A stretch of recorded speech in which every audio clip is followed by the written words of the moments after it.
Hello, everybody, and welcome to a double feature night on Impromptu Reviews. I'm Ryan Reed. Yeah, so Happy Death Day, the two movies that have come out. I know I'm a little behind on this, but I hadn't seen them.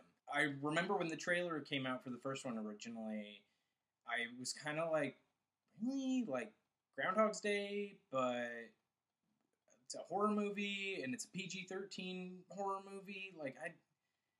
I don't know what this film is trying to be, and so I didn't go see it. I had no interest in it. And then the first one came out, and it got really, really good reviews, and I was like, "Oh, I should check this out." I'm surprised, and that's not a bad thing. Like, I like being surprised by a movie. I like when it exceeds my expectations, but I just had no idea what to expect. It didn't seem like it was aimed at the type of horror fan I am. It seemed like it was aimed at like a teenage audience or whatever, but everybody seemed to really like it. So I was like, well, I better check this out. And then out of nowhere, it just felt like they had a second one. It was just out. So I guess the first one did well enough. And I was like, well, I guess I better see the second one too, because the second one got really good reviews. And I just hadn't seen them. I was looking for something new to watch, and I was like, oh yeah. I was renting some movies at the Redbox, and I was like, oh, cool. They're both in here. I know I'm behind on it, like I said, but hey, why not? Let's get an episode out. So yeah, watch the first one, and then I will give my thoughts on it. Okay, I just got done watching the first movie, Happy Death Day, and yeah, it totally lived up to the hype. It lived up to what everyone was talking about. In case you don't know, the plot of the movie is that there is this college girl in a sorority, and someone is trying to kill her. And every time she gets killed, she wakes up and it's the same day over and over and over again. It's like Groundhog's Day with Bill Murray, which the movie was smart enough to reference, and I didn't think they would. But, I mean, kudos to them for actually bringing that up and pointing out, yeah, we know what we're being influenced by. And that's just one of the things that really made this film fun. The movie has a really good sense of humor. And at the beginning, I started watching the movie, and like the first, 15 minutes or so, I was like, all right, cool, this is fun. I get why people are liking it. But the movie really kicks into high gear when she starts trying to figure out who is killing her. And the movie starts having fun within its genre. Because before then, it's a comedy, and then at moments it's a horror movie. But then when it starts blending those really well, and it kind of goes beyond that, that's when the movie really picks up and explodes and becomes a lot of fun.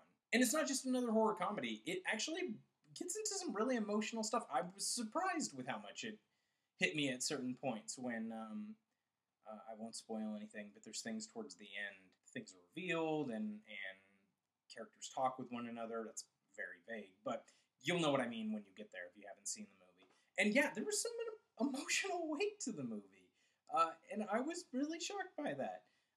I love seeing this character arc. I love seeing where she starts and where she ends up by the end of the movie. How she's changed, that's really, really consistent and really well executed. The killer mask is fun.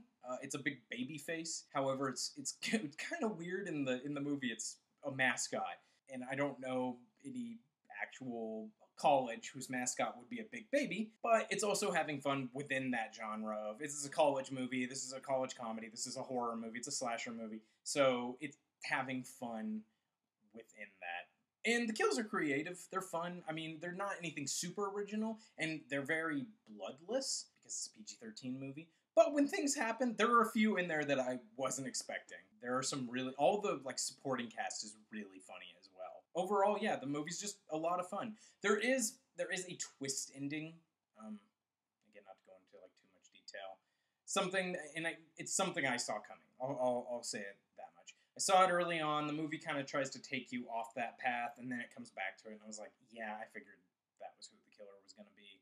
But I also watch a lot of movies and a lot of slasher movies, so I'm very familiar with the genre.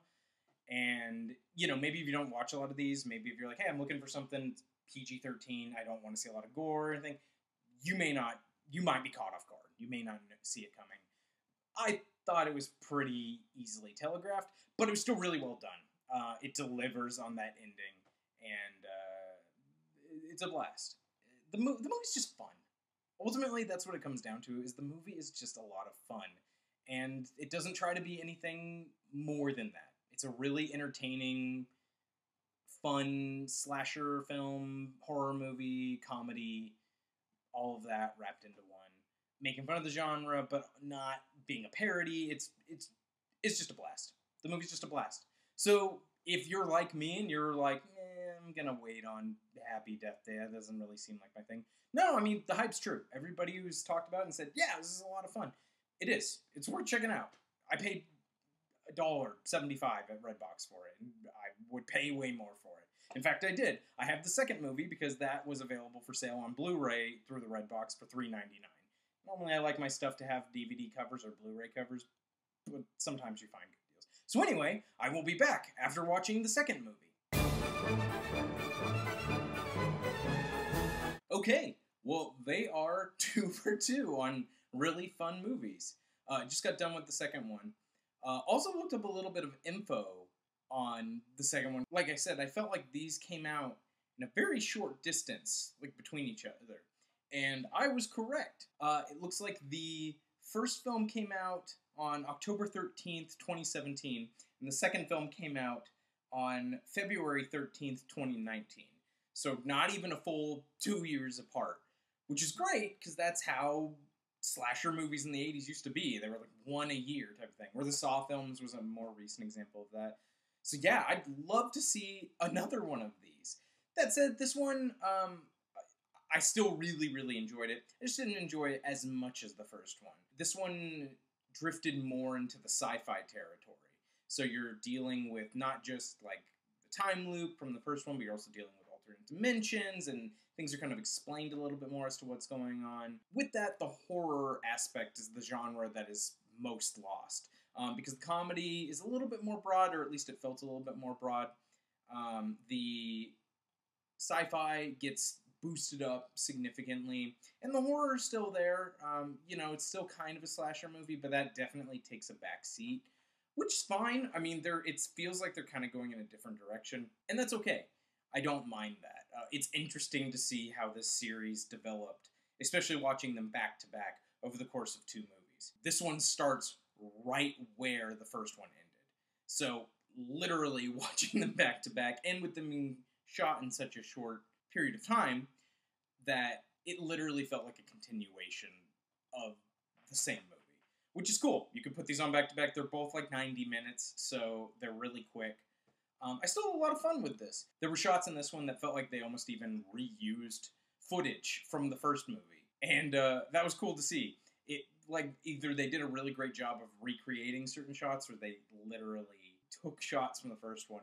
They mention in the movie Back to the Future 2. The characters reference it, it's like Back to the Future 2. And really, this is the Back to the Future 2 of these movies. You know, if they make a third one, who knows what'll happen. But yeah, no, I mean, that really is how this feels, Back to the Future 2, about Marty dealing with going to the future, but also then going back in time and dealing with 2 versions of himself and everything. That's more what they're talking about here. And it works. And this one's weird too. It starts off the same way I felt with the first one. Like, the first 20 minutes, I was like, okay, cool. All right, so we're doing this plot now. It's a little different. You're suddenly dealing with another time loop and another character being killed, and you're like, oh, interesting. Okay, cool. Different take. And then they figure out a way to bring everything back to the first movie in a different way, though, and it just gets smarter and smarter. Everyone working on these movies seems to be having a lot of fun, and the movies are turning out really great. So hopefully we will get a Happy Death Day 3. But that just about is it for me. Yeah, if you want to watch these films, both Happy Death Day and Happy Death Day to You, are great. They're fantastic. They're a lot of fun. Sit back, have a fun double feature evening, watch both of them. Like I said, I like the first one a little bit more, but that doesn't mean I dislike the second one. It just took a different turn, and that's okay. We'll see what happens if they make a third one. So until then, check out our channel. If you like this type of content, please subscribe. We've got all kinds of movie reviews. We have Fright Films, which is my horror film review show. We also have more impromptu reviews. We also have some other different types of shows. If you like ghost stories, check out the Paranormal Tapes, which is an audio-based program. So yeah, please subscribe for more content, and we'll see you in the next review. Bye.